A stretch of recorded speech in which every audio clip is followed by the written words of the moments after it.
ప్రాతస్మరణీయులు చంద్రశేఖరేంద్ర సరస్వతి మహాస్వామి వారు పశ్చిమ గోదావరి జిల్లా పర్యటనకు వచ్చారు.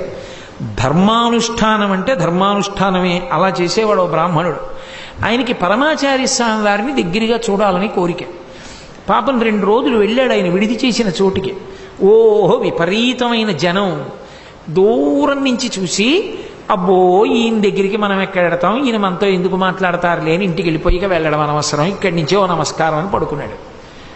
పరమాచార్య స్వామి 3వ రోజు తెల్లవారుజామున 2 గంటల వేళ ఎవరికీ చెప్పకుండా బయలుదేరిపోయి గబ్బ గబ్బ గబ్బ గబ్బ అంగలేసుకుంటూ కాలినడకన ఆ బ్రాహ్మణుడి ఇంటికి వెళ్ళిపోయారు. ఆయనకి ఎలా తెలుసని నన్ను అడక్కండి, ఆయన త్రికాలవేది, ఆయనకి తెలియందేం లేదు, ఆయన పరబ్రహ్మస్వరూపులు. తిన్నగా బ్రాహ్మణుడి ఇంటికి వెళ్ళారు. పశ్చిమ గోదావరి జిల్లా తణుకు దగ్గర జరిగింది. తిన్నగా బ్రాహ్మణుడి ఇంటికి వెళ్ళి నించున్నారు. నించుంటే ఆ ఇంటి ఇల్లాలు కలాబీ చల్లడానికి బయటికి వచ్చింది. వచ్చి ఆవిడ గలాబీ చల్లేసి ఇలా చూసింది.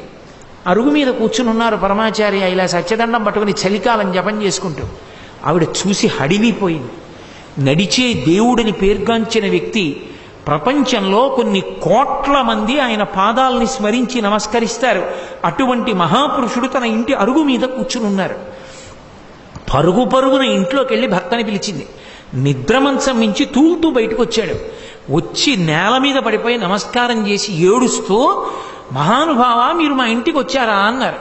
ఆయన చూసి అన్నారు, 2 రోజులుగా నా దగ్గరికి వస్తున్నావుగా, ఈయన దగ్గరికి వెళ్ళగలమా, ఈయన మనని పలకరిస్తారుగా అనుకున్నావుగా, ధర్మానుష్ఠానం చేసేవాడి దగ్గరికి నేను ఎందుకు రాననుకున్నావు, అందుకే నేనే వచ్చాను ఈ ఇంటికి అన్నారు. మహాత్ముల దృష్టిలోకి వెళ్ళడానికి ఏదో చేస్తే వెళ్ళగలరని అనుకోకండి.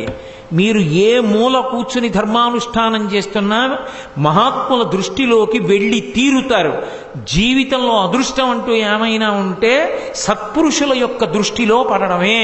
వాళ్ళు పేరు పెట్టి పిలిస్తే చాలు, అంతకన్నా అదృష్టం ఇంకోట్లేదు.